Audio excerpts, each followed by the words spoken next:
All right, guys, I want to show y'all something. A lot of people don't get to see this because generally people aren't here this late. But I want to show you something really cool. Look at that. That is awesome. If only it wasn't such a wretched hive of scum and villainy, this would actually be a very beautiful picture. I mean, because the Capitol is just here. Let me take out the ugliness. I mean, it's such a beautiful building, but man, you go inside there and there's nothing but tyranny, corruption, and the death of freedom. Anyway, so after the hearing on 1445, I went up and I asked the bill author. It's like, okay, what the heck? Where is this exemption coming from? Who's asking, or why is there an exemption for law enforcement about drinking and carrying guns? Check this out. You know who's pushing for this exemption? Should I play a game where you guys guess, because you probably get it right? It's the my other friends, not my cleat friends. So it's not cleat. It's not the Fraternal Order of Police. But you're on the right track. It's the Texas Municipal Police Association. Yeah. The TMPA. My second favorite group of law enforcement rejects. And it just boggles my mind. The audacity, the hubris of these law enforcement associations and unions that go out there and they push for these laws that regulate every aspect of our lives, your life and my life. They regulate everything we do here. And then they're like, oh, but we don't want to be subject to that. So can you create a law that you know, people can't be intoxicated and have a gun? Oh, but there needs to be an exemption for cops, okay? Because we need to be able to be intoxicated and have a gun. And then when I try to press them on it, they're like, well, you know, because bars are 51% establishments, and you know, cops have to be armed all the time, and if something happens at a bar, you know, a police officer needs to be able to respond. I'm sorry, but the last person I want responding to an issue is a police officer with a gun while he's drunk. And all he's going to do is kill even more people. And so that first of all, that's the answer to that problem. If that's a problem, the answer to that problem is not allowing cops to drink and carry a gun. The answer to that problem is allowing sober people to carry a gun. So get rid of the 51% thing, because, you know, like I said, I don't drink alcohol at all. I do serve as a designated driver quite often because I don't drink. And so why should I be, why am I the one disarmed as a trained, law-abiding gun owner who doesn't drink and is sober? Why am I the one that's disarmed, but the drunk cop is not? It just makes no sense. So this is just another example. 1445, I figured out the root of it. 1445 is just an example of the police wanting laws for thee, but not for me. That's what they were doing. So it's the Texas Municipal Police Association and CLEAT. For those of you that watched my testimony on the last bill about the Class C misdemeanors, and at the end I said, here's something else to add to your video. So on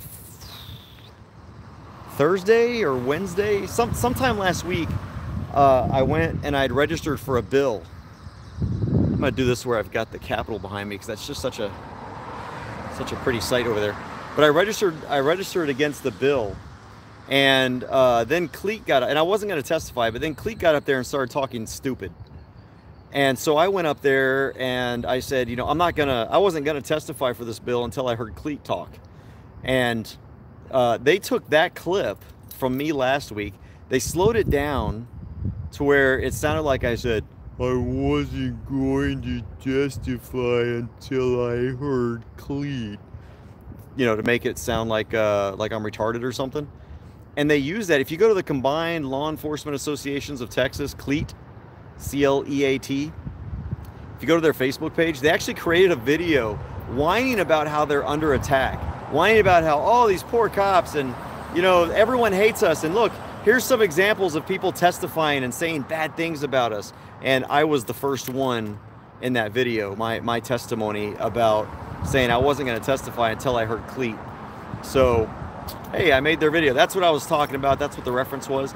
If you go to my Facebook page, the CJ Grisham Facebook page, you can see their little stupid 1-minute video whining about, oh, our jobs are so hard and all we want to do is, you know, all we want to do is just take care of people and stuff and all that. But you know what's funny? So this is what, I'm going to read this to you real quick. Because they had a graphic on this video. And this graphic is hilarious because this is what, if you want to know what the true nature of the police are, look at who represents them. The real battles you are facing. This is a CLEAT, the Combined Law Enforcement Associations of Texas, and I believe they represent something like 50,000 police officers or something. The real battles in Texas you are facing. 1, a ban on Class C arrests. So they want to throw you in jail for a busted tail light. That's a real battle for them, being able to throw you in jail for not wearing a seatbelt or having a busted tail light. 2, undermining resisting arrest offense. What the hell? The way the resisting arrest offense is they're yelling stop resisting before they even touch you. The resisting arrest is the most abused. Find a video. One of the first things, it's like they're trained to say this when they arrest you. Stop resisting, stop resisting. It's just automatic. It's like, you know, the first thing you do when you, okay, maybe it's just me. When you step into a shower, the first thing you do is put your head under the water. That's what stop resisting for them is. And there's a bill that sort of fixes the resisting statute because it needs to be fixed. It really does. Make personnel files public. Oh, this is a real battle. We can't have the public understanding all the bad things that our cops have done. That would be devastating if the people knew how corrupt we really were. Appoint a special, number 4, appoint a special prosecutor for OISs, which is officer involved shootings. Oh no, we want to be able to investigate ourselves. We don't need a special prosecutor. This is a real battle we're facing. We can't have independent outside investigators coming and investigating an officer involved shooting. Our cops might actually be held liable and accountable for once. Number 5, limit deployment of SWAT teams. Oh my God, we've got to have these. We've got to be able, look, legislature, public, we have got to be able to use our stormtroopers, okay?